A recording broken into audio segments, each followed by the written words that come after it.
3700-3800 টাকা মন, কিন্তু আমাদের 10 টাকা হলেও লাভ থাকবে। 1 বিঘা জমিতে পাট জল বিক্রি করে 30 থেকে 35 হাজার টাকা পাট বিক্রি আসে এবং পাট খড়ি বিক্রি হয় 8 থেকে 10 হাজার টাকা। জয়পুরহাটে এবছর পাটের ভালো ফলন হয়েছে, বিঘা প্রতি লাভ হয়েছে 15,000 থেকে 20,000 টাকা। তাই আগামীতে পাট চাষে কৃষকদের আগ্রহ বাড়বে বলে মনে করছে কৃষি বিভাগ। আলমগীর চৌধুরীর তথ্য ও চিত্রে ডেস্ক রিপোর্ট। কয়েক বছর ধরে হয়েছে লোকসান, তাই পাট চাষে কমছিল আগ্রহ। তবে এবছর মিলেছে ভালো দাম, তাই নতুন স্বপ্ন দেখছেন জয়পুরহাটের কৃষকরা।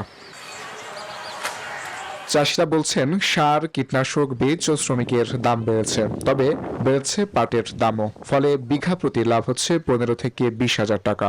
3700-3800 টাকা মন, কিন্তু আমাদের 10 টাকা হলেও লাভ থাকবে। 1 বিঘা জমিতে পাট জল বিক্রি করে 30 থেকে 35 হাজার টাকা পাট বিক্রি আসে এবং পাট খড়ি বিক্রি হয় 8 থেকে 10 হাজার টাকা। চাষিরা বলছেন এবছর অধিক পরিমাণে বৃষ্টি হওয়ায় পাটের জাগ দেয়া নিয়ে বিড়ম্বনায় পড়তে হয়নি তাদের। পাশাপাশি এবার পানি বেশি থাকায় পাটের মানও বেশ ভালো হয়েছে। শুরু থেকে 15,000 টাকা খরচা, এই পাট বিক্রয় করে 30 থেকে 32,000 টাকা পর্যন্ত বিঘা প্রতি পাওয়া যাচ্ছে। কৃষকদের লাভ হওয়ায় খুশি ব্যবসায়ীরাও। এখানে পাট আমদানি 300-350 মন আমদানি হয়। 3800 টাকা, 3850 টাকা, 3900 টাকা। আজকের বাজার যেটা, সেটা হচ্ছে আপনার 4050 টাকা উপর বাজার। এবারের পাটের ফলন সন্তোষজনক, দামও পাওয়া গেছে বেশ, তাই পাট চাষে আগ্রহ বাড়ছে কৃষকদের, কথা জানান জেলার কৃষি কর্মকর্তা। এই বছর 2437 হেক্টর জমিতে পাট আবাদ হয়েছে।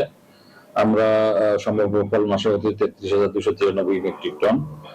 পাটের অবস্থা বর্তমান মাঠে ভালো আছে। আমরা কৃষকদের প্রয়োজনীয় কারিগরি জ্ঞান দিয়ে পরামর্শ দিয়ে যাচ্ছি, যাতে তারা সঠিক সার এবং সঠিক সময় সার এবং ওষুধ প্রয়োগ করতে পারে।